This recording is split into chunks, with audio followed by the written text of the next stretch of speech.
March 26, 1945. Germany. At 6 p.m., Captain Abraham Baum received his orders. Take 300 men, 53 vehicles, drive 60 miles behind enemy lines through the night, find the prisoner of war camp at Hammelburg, free the prisoners, and get back alive. No air support, no reinforcements, no backup plan.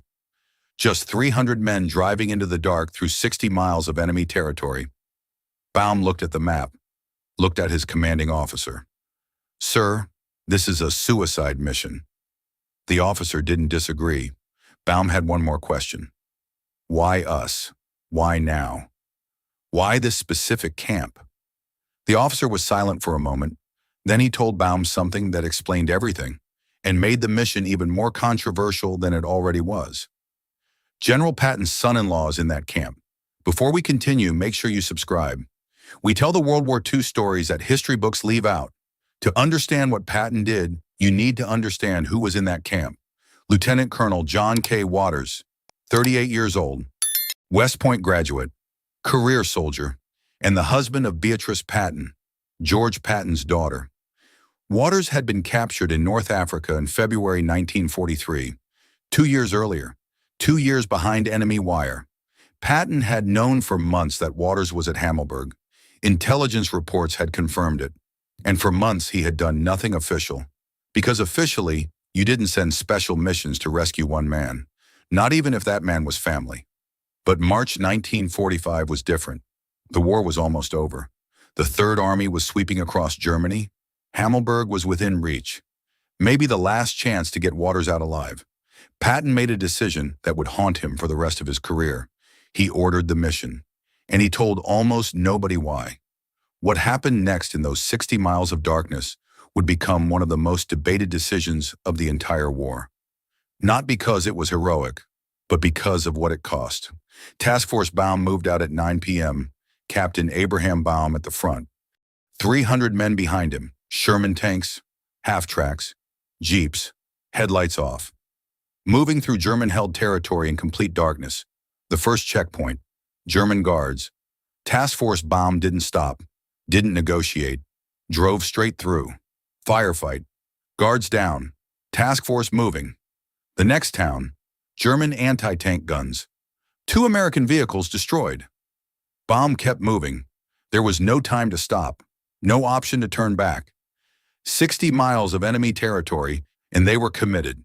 By midnight, they had fought through 4 separate German positions, lost 7 vehicles, 18 men dead or wounded, and they were still driving. At 3 a.m., they reached Hammelburg. The camp held over 1,400 prisoners, American and Serbian officers. Most of them had been there for years.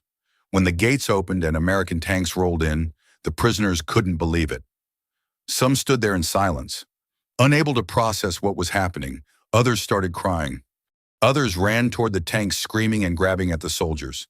Baum moved through the crowd, looking for Waters. He found him. John Waters, 2 years a prisoner. Thinner than Patton would have recognized, but alive. "Captain," Waters said, "what are you doing here?" Baum looked at him.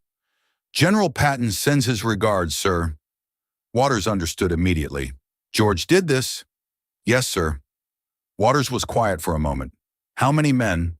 300, sir. He sent 300 men 60 miles behind enemy lines for this." "Yes, sir." Waters shook his head slowly. He shouldn't have done that. And then something happened that nobody had planned for.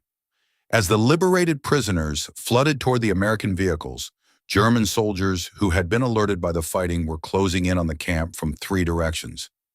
What had been a rescue was becoming a trap. Baum had to make a decision. He couldn't take 1,400 prisoners back through 60 miles of enemy territory. The vehicles couldn't hold them. The route was already compromised. German forces were between them and American lines. He ordered the prisoners to disperse into the countryside, escape individually, find American lines on their own, and then Task Force Baum began its retreat. It didn't get far. German forces hit them 5 miles from the camp. Anti-tank fire from the tree line. Artillery from the hills. American vehicles began burning. Baum was wounded. His column scattered. Soldiers running into the forest. trying to survive individually what they couldn't survive together.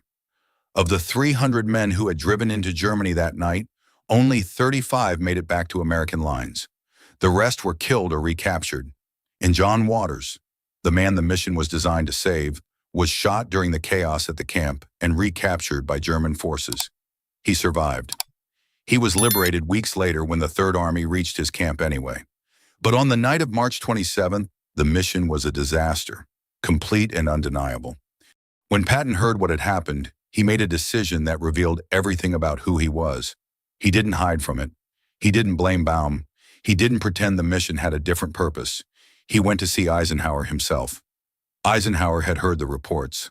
300 men sent on a mission. 35 came back. 265 killed or recaptured, all for one man. When Patton walked into his office, Eisenhower didn't stand, didn't greet him, just looked at him across the desk.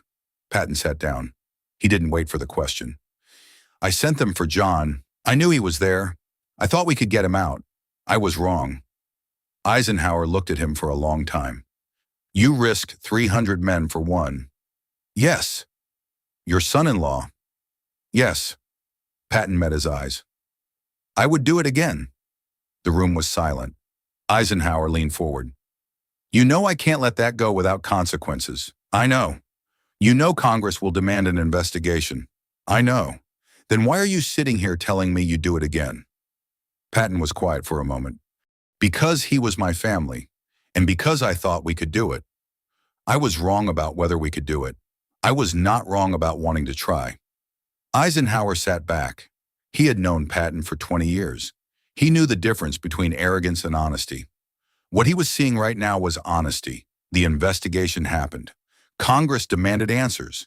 The press called it nepotism, called it reckless, called it the decision of a man who put family above soldiers.